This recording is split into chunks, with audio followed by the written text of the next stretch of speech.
मोदी साहब जो हैं उनको जो इनविटेशन एक्सटेंड की जा रही थी कैंसिल कर दिया और उनसे कहा कि भाई साहब thank you very much, we don't want to see you.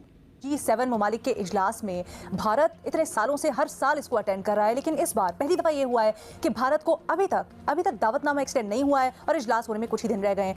फिर G7 में मोदी साहब को मदऊ नहीं किया गया, फिर पाकिस्तानी ये वफ्द, तो आप इन चीजों को किस तरीके से लिंक करेंगे आपस में? एक और शर्मिंदगी का सामना है। 6 साल में पहली बार भारतीय वजीर आजम नरेंद्र मोदी मुमकिन तौर पर G7 सरबराही इजलास में शिरकत नहीं करेंगे। अब Indian prime minister Narendra Modi ji को नहीं बुलाया गया, इसके ऊपर भी कई लोग जो है वो ठहरे थे और पाकिस्तान में भी बहुत खुशी मनाई गई थी। कहता हूं कि नरेंद्र मोदी और भारत को क्यों इनवाइट किया जाता रहा G7 में।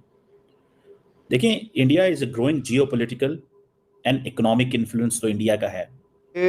मोदी साहब की जो हुकूमत है वो इस G7 समिट में जाने के लिए सरतोड़ कोशिशें कर रही थी, और इसका सबूत क्या है? भारत इतने सालों से हर साल इसको अटेंड कर रहा है, लेकिन इस बार पहली दफा ये हुआ है कि भारत को अभी तक दावतनामा एक्सटेंड नहीं हुआ है और इजलास होने में कुछ ही दिन रह गए हैं। तवक्को यही की जा रही है कि भारत इस बार इस इजलास में शरीक नहीं हो सकेगा। कनाडा के पीएम ने खुद फोन करके नरेंद्र मोदी को बुलाया कि अरे सर आप नहीं आएंगे तो काम चलेगा, आइए ना। इस तरह का माहौल था। कनाडा में G7 समिट में शामिल होंगे नरेंद्र मोदी। जय हिंद दोस्तों, ऐसे भारत मीडिया में आप सभी का स्वागत है। तो दोस्तों, कनाडा में इस साल G7 शिखर सम्मेलन का आयोजन होने वाला है और कनाडाई पीएम ने इस सम्मेलन में भाग लेने के लिए प्रधानमंत्री नरेंद्र मोदी को न्योता दिया है, जिसको लेकर पाकिस्तान मीडिया में काफी ज्यादा चर्चा का विषय बना हुआ है। आप लोग को वीडियो के हाईलाइट में देखने को मिला होगा किस प्रकार पाकिस्तान के मीडिया के एंकर भी G7 शिखर सम्मेलन में पहले बोल रहे थे कि प्रधानमंत्री नरेंद्र मोदी को न्योता नहीं देंगे। मीटिंग आयोजन होने के पहले पाकिस्तान मीडिया में ये खबर चल रहा था कि भारत के प्रधानमंत्री नरेंद्र मोदी को G7 में नहीं बुलाएंगे, लेकिन कनाडाई पीएम मार्क कार्नी ने इस सम्मेलन में भाग लेने के लिए प्रधानमंत्री को फोन किया है, जिससे पाकिस्तान के मीडिया के एंकर हैरान और परेशान हो गए हैं। जैसे ही कनाडा के प्रधानमंत्री मार्क कार्नी ने प्रधानमंत्री नरेंद्र मोदी को G7 शिखर सम्मेलन में भाग लेने के लिए न्योता दिया, इसके बाद कार्नी ने अपने ही देश में उसे तीखे सवाल पूछे गए, जिसको लेकर कनाडाई प्रधानमंत्री मार्क कार्नी ने चुप्पी साध लिया। इससे ये पता चलता है कि भारत और कनाडा के रिश्ते फिर से मजबूत होने वाले हैं, जिसे लेकर पाकिस्तान मीडिया में भूचाल मचा हुआ है।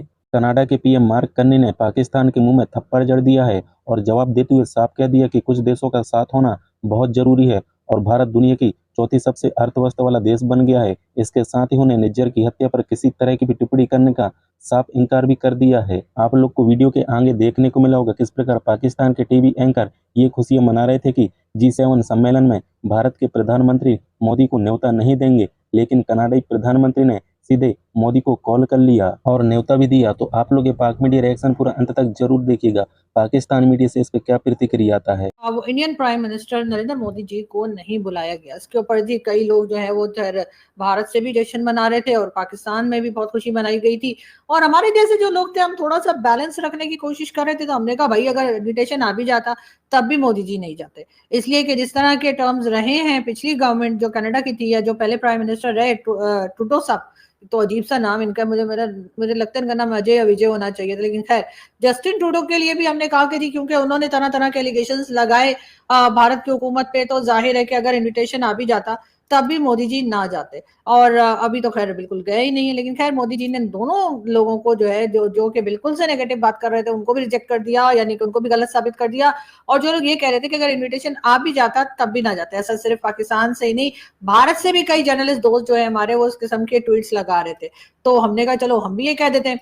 लेकिन जी अब हुआ ये कि मोदी जी को कैनेडियन प्राइम मिनिस्टर ने जो है फोन कॉल करके और G7 के लिए जी हाँ उनको इन्वाइट कर लिया, उनको दावत दे दी और मोदी जी जा रहे हैं G7 में। जी हाँ, पहले तो यही कहा जा रहा था कि मोदी जी नहीं जाएंगे और कनाडा से नहीं कहा गया, और कई तरह की जो आप लोग समझते हैं मीम वगैरह बनते हैं सोशल मीडिया पर वो बनाए जा रहे थे। उसके साथ साथ ये भी कहा जा रहा था कि नहीं जाएंगे, अगर इन्विटेशन आ भी गया तभी नहीं जाएंगे। हालांकि ऐसा बहुत कम होता है, इसलिए कि मोदी जी तो पाकिस्तान भी आ गए थे बिना इन्विटेशन के, आप लोग तो जानते ही। हम तो अभी तक बता के हमारे गले सूख गए कि जी मोदी जी को इन्वाइट नहीं किया गया था नवाज शरीफ साहब की 89 की शादी में, लेकिन मोदी जी आए थे, बिरयानी भी खाई थी, साड़ी भी देकर गए थे, और साड़ी के बाद उन्होंने ऑपरेशन सिंदूर भी कर दिया। ये भी एक बात है कि जब वो आए थे खैर उससे बहुत टाइम के बाद उन्होंने ऑपरेशन सिंदूर किया है, मगर खैर मोदी जी ने वो भी कर गुजरे। तो अब कहा ये जा रहा था कि जी कनाडा नहीं जाएंगे, कनाडा अगर इन्विटेशन दे भी देगा तभी नहीं जाएंगे। वैसे तो इन्विटेशन आया कोई नहीं है और बार बार तरह तरह की बातें की जा रही थी। पाकिस्तान में भी एक तरह का सब्जेक्ट ट्रोलिंग चल रही थी वहां पर भारत की, और भारत के अपने अंदर से भी कई लोग जो है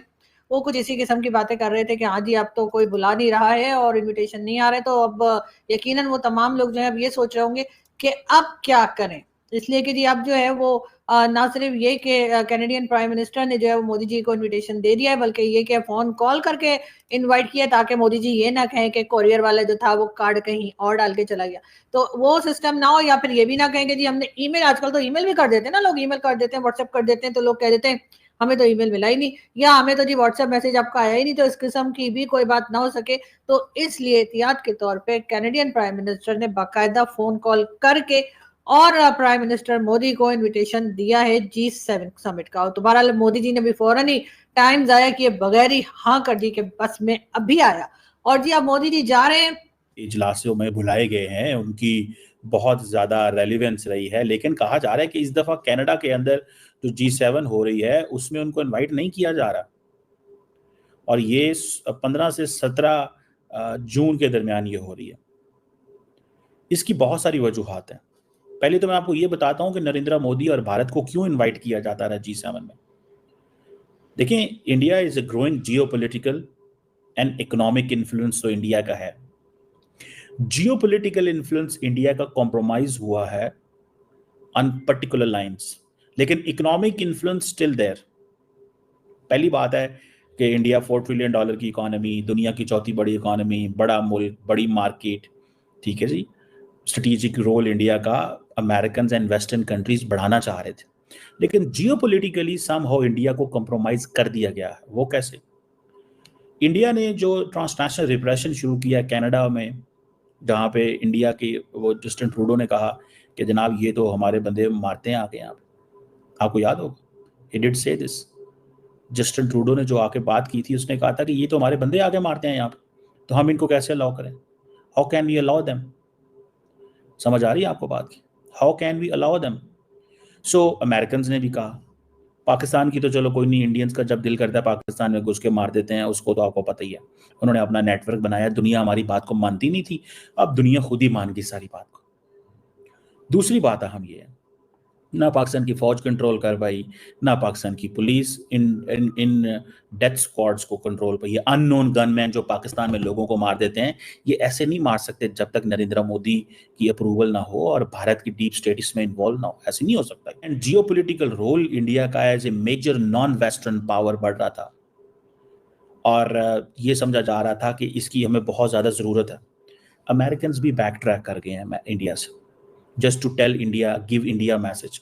देखिए, बहुत ज्यादा सिग्नलिंग इंडिया को हुई है इस पूरे भारत और पाकिस्तान के कॉन्फ्लिक्ट के अंदर। अमेरिकन जो है वो पूरे पीछे हट गए, ऐसे ही हुआ ना, कंप्लीट पीछे हट गए, जरा भी वो उन्होंने साथ नहीं दिया इंडिया का। वाई? क्यों साथ नहीं दिया? वो इसलिए साथ नहीं दिया बिकॉज दे डू अंडरस्टैंड कि भाई साहब हमें जरूरत ही कोई नहीं है। इंडिया जो है उसने स्ट्रेटेजिक ऑटोनॉमी करता है, तो इसको स्ट्रेटेजिक ऑटोनॉमी करने दें। हम देखते हैं कि इंडिया के पास कितना को वजन है, लेकिन इंडिया ने यूक्रेन वॉर के अंदर कोई लिफ्ट नहीं, रशिया के साथ वो खड़ा रहा, तो ये बड़ी देर बर्दाश्त करते रहे। अब सारे के सारे वेस्ट ने कहा है कि जरा थोड़ी देर इंडिया को ब्रेक दें, और जो G7+ मॉडल तैयार हुआ था, G7+ में इंडिया, ऑस्ट्रेलिया, साउथ कोरिया आ रहा था, जिन लाइक माइंडेड डेमोक्रेसीज, क्योंकि हमने चाइना और रशिया के इन्फ्लुएंस को काउंटर करना